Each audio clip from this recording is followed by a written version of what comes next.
हिंदू गुरुकुल के आज के इस एपिसोड में आपको हम सुनाने जा रहे हैं श्री महालक्ष्मी व्रत कथा। एक समय महर्षि श्री वेद व्यास जी हस्तिनापुर पधारे। उनका आगमन सुन महाराज धृतराष्ट्र उनको आदर सहित राजमहल में ले गए। स्वर्ण सिंहासन पर विराजमान कर चरणोदक ले उनका पूजन किया।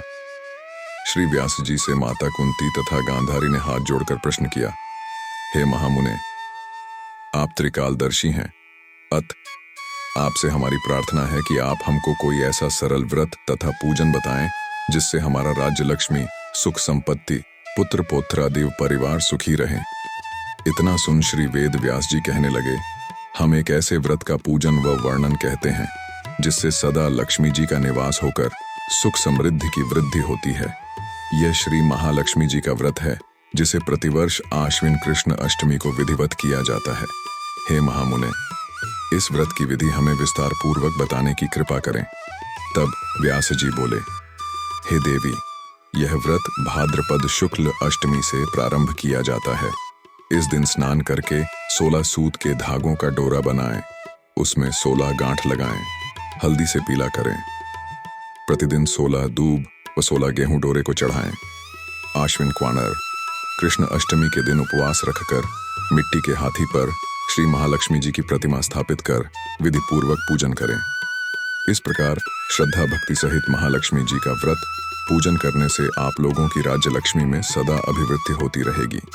इस प्रकार व्रत का विधान बताकर श्री वेद व्यास जी अपने आश्रम को प्रस्थान कर गए। इधर समयानुसार भाद्रपद शुक्ल अष्टमी से गांधारी तथा कुंती अपने अपने महलों में नगर की स्त्रियों सहित व्रत का आरंभ करने लगी। इस प्रकार 15 दिन बीत गए। 16वें दिन आश्विन कृष्ण अष्टमी के दिन गांधारी ने नगर की सभी प्रतिष्ठित महिलाओं को पूजन के लिए अपने महल में बुलवा लिया।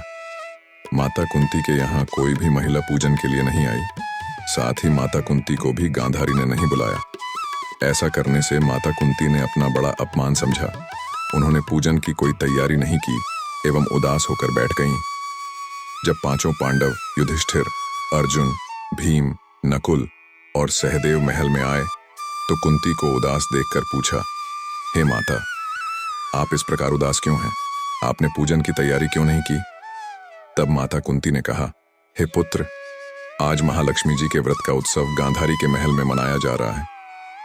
उन्होंने नगर की समस्त महिलाओं को बुला लिया और उसके 100 पुत्रों ने मिट्टी का एक विशाल हाथी बनाया, जिस कारण सभी महिलाएं उस बड़े हाथी का पूजन करने के लिए गांधारी के यहाँ चली गईं, लेकिन मेरे यहाँ नहीं आईं।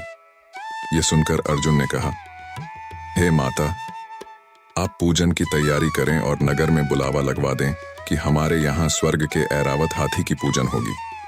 इधर माता कुंती ने नगर में ढिंढोरा पिटवा दिया और पूजा की विशाल तैयारी होने लगी। उधर अर्जुन ने बाण के द्वारा स्वर्ग से ऐरावत हाथी को बुला लिया। इधर सारे नगर में शोर मच गया कि कुंती के महल में स्वर्ग से इंद्र का ऐरावत हाथी पृथ्वी पर उतारकर पूजा जाएगा। समाचार को सुनकर नगर के सभी नर नारी, बालक एवं वृद्धों की भीड़ एकत्र होने लगी। उधर गांधारी के महल में हलचल मच गई। वहां एकत्र हुई सभी महिलाएं अपनी अपनी थालियां लेकर कुंती के महल की ओर जाने लगीं। देखते ही देखते कुंती का सारा महल ठसाठस भर गया। माता कुंती ने ऐरावत को खड़ा करने हेतु अनेक रंगों के चौक पुरवाकर नवीन रेशमी वस्त्र बिछवा दिए। नगरवासी स्वागत की तैयारी में फूल माला, अबीर, गुलाल, केशर हाथों में लिए पंक्तिबद्ध खड़े थे। जब स्वर्ग से ऐरावत हाथी पृथ्वी पर उतरने लगा तो उसके आभूषणों की ध्वनि गूंजने लगी। ऐरावत के दर्शन होते ही जय जयकार के नारे लगने लगे। सायंकाल के समय इंद्र का भेजा हुआ हाथी ऐरावत माता कुंती के भवन के चौक में उतर आया।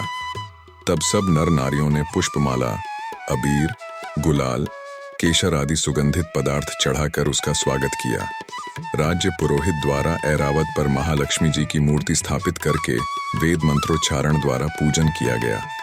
नगरवासियों ने भी महालक्ष्मी पूजन किया। फिर अनेक प्रकार के पकवान लेकर ऐरावत को खिलाए और यमुना का जल उसे पिलाया गया। राज्य पुरोहित द्वारा स्वस्ति वाचन करके महिलाओं द्वारा महालक्ष्मी का पूजन कराया गया। 16 गांठों वाला डोरा लक्ष्मी जी को चढ़ाकर अपने अपने हाथों में बांध लिया। ब्राह्मणों को भोजन कराया गया। दक्षिणा के रूप में स्वर्ण आभूषण, वस्त्र आदि दिया गया।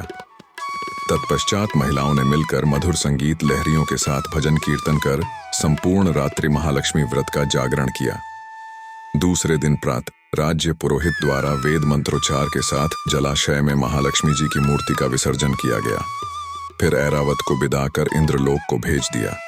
इस प्रकार जो स्त्रियां श्री महालक्ष्मी जी का विधिपूर्वक व्रत एवं पूजन करती हैं, उनके घर धन धान्य से पूर्ण रहते हैं तथा उनके घर में महालक्ष्मी जी सदा निवास करती हैं।